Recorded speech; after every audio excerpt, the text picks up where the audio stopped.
ఈరోజు సామాన్యుడు బతికే పరిస్థితి లేదు. ఈరోజు నేను తీసుకొచ్చింది కాదు, జనాలు అందరూ కూడా ఇలా ఉరితాళ్ళు మెడలో వేసుకొని మాకు ఇదే శరణ్యం, మాకు ఇంకా బతికే పరిస్థితి లేదని చెప్పి ఈరోజు ప్రతి ఒక్కరు కూడా మాట్లాడుతూ ఉన్నారు.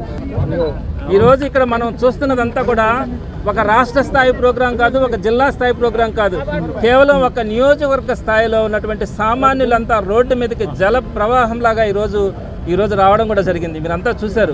కొన్ని వేల మంది ఈరోజు ముందుకొచ్చి వారు పడుతున్నటువంటి ఇబ్బందిని ప్రభుత్వం దృష్టికి తీసుకెళ్లాలనే ప్రయత్నంలో వైఎస్ఆర్సీపీ వారికి తోడుగా, వారికి అండగా ఆ సామాన్యుల పక్షాన్ని నిలబడుతుందని చెప్పడానికి వైఎస్ఆర్సీపీ ఈరోజు వారితో పాటు నడుస్తూ ఉంది. ఈరోజు చూస్తూ ఉన్నాం, కొన్ని వేల మంది ముందుకొచ్చారు.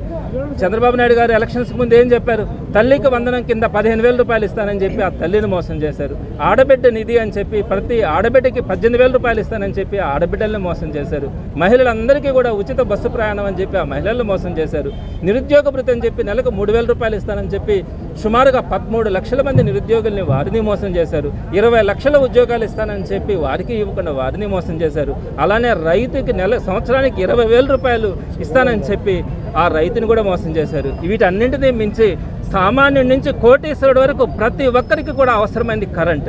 మరి ఆ కరెంటు ఛార్జీల గురించి చంద్రబాబు నాయుడు గారు ఎలక్షన్స్ ముందు ఏం చెప్పారు? నేను ఛార్జీలు పెంచను, 5 సంవత్సరాలలో పెంచకపోవడమే కాదు తగ్గిస్తాను, కొత్త పవర్ని జనరేట్ చేసి ప్రతి ఒక్కరికి కూడా వారు కరెంటు జనరేట్ చేసుకునేలాగా చేసి వారే కరెంటు అమ్ముకొని డబ్బులు మిగిల్చుకునే పరిస్థితిని తీసుకొని వస్తానని చెప్పారు. కానీ ఈరోజు ఏం చేశారు? 15,000 కోట్ల రూపాయలని ప్రజల మీద రుద్దడానికి ఆయన బిల్లుని తీసుకొని వచ్చి ఈ నవంబర్ నెలలో 6,000 కోట్ల రూపాయలని వాటిని వడ్డించడం జరిగింది. డిసెంబర్ నుంచి 9,000 కోట్ల రూపాయలని అదనంగా వడ్డించడం కూడా జరుగుతూ ఉంది. ఈరోజు సామాన్యుడు బతికే పరిస్థితి లేదు. ఈరోజు నేను తీసుకొచ్చింది కాదు, జనాలు అందరూ కూడా ఇలా ఉరితాళ్ళు మెడలో వేసుకొని మాకు ఇదే శరణ్యం, మాకు ఇంకా బతికే పరిస్థితి లేదని చెప్పి ఈరోజు ప్రతి ఒక్కరు కూడా మాట్లాడుతూ ఉన్నారు. మరి చంద్రబాబు నాయుడు గారు కూడా అర్థం చేసుకోవాలి, ఈరోజు పరిస్థితులు ఏంటి. మనం సాయం చేయకపోగా వారి నెత్తిన ఇంతంత వేల రూపాయలు వారందరికీ కూడా బిల్లుల రూపంలో కనుక పెడితే వారు ఏ విధంగా కట్టగలరు? ట్యాక్సులు ఎట్లా కడతారు? పన్నులు ఎలా కడతారు? వీటన్నిటి మీద సామాన్యుడు ఈరోజు రోడ్డు ఎక్కారు. కేవలం 6 నెలల్లోనే ఈ నెల్లూరు ఒక్క సిటీ నియోజకవర్గంలో కనుక మీరు చూస్తే ఇన్ని వేల మంది రోడ్డు మీదకి వస్తూ ఉన్నారంటే ప్రభుత్వం ఈరోజు గమనించుకోవాలా.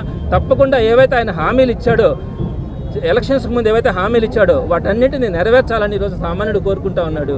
ఆ సామాన్యుడు తరపున వైఎస్ఆర్సీపీ ముందుండి నిలబడి పోరాడుతూ ఉందని చెప్పి తెలుపుతా ఉన్నాము. రాబోయే రోజుల్లో కనుక ఈ కార్యక్రమాలు కనుక కనీసం ఆపకపోతే ఇవి మరింత ఉధృతమవుతాయని కూడా ప్రభుత్వానికి తెలియపరుస్తూ ఉన్నాం. చంద్రబాబు నాయుడు గారు, మిమ్మల్ని అందరినీ అభ్యర్థిస్తూ ఉన్నాం ప్రజలందరి తరపున, మీరు ఇచ్చిన హామీలను నిలబెట్టుకోండి, పేద ప్రజలను కనికరించండి.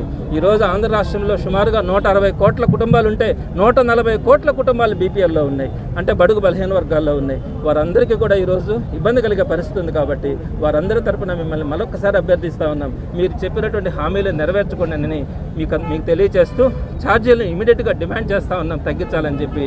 తగ్గించకపోతే మరింత ఉధృతమవుతుందని కూడా తెలియజేస్తూ ఉన్నాం. జగన్మోహన్ రెడ్డి గారు 140 కుటుంబాలకి అన్ని పథకాలు అమలు చేసి ఆయన ముందుకెళ్లారు. ఈరోజు చంద్రబాబు నాయుడు గారు అంతకంటే కూడా ఎక్కువ చేస్తానని చెప్పారు. ఈ పవర్ ఛార్జెస్కి గతంలో కొన్ని ఛార్జెస్ పెరిగినాయి, కానీ ఆ ఛార్జెస్కి ఏం చెప్పారు? ఆ ఛార్జెస్ నేను వెనక్కి తీసుకొని వస్తానని చెప్పి ఆ ఛార్జెస్ని అట్లనే ఉంచి మరి దానికంటే మిన్నగా 15,000 కోట్ల రూపాయలు పెంచితే దాన్ని మీరు ఏ విధంగా మీరు సమర్థిస్తారో మీరు ఆలోచించుకోవాలి.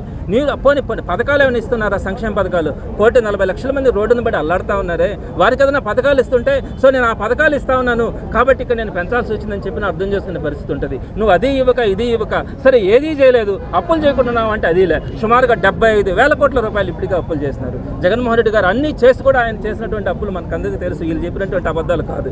మరి ఈరోజు 75,000 కోట్ల రూపాయలు 6 నెలల్లో అప్పులు చేస్తే మరి ఏ విధంగా అర్థం చేసుకోవాలని మీ ద్వారా అందరికీ కూడా తెలియజేస్తా ఉన్నాను.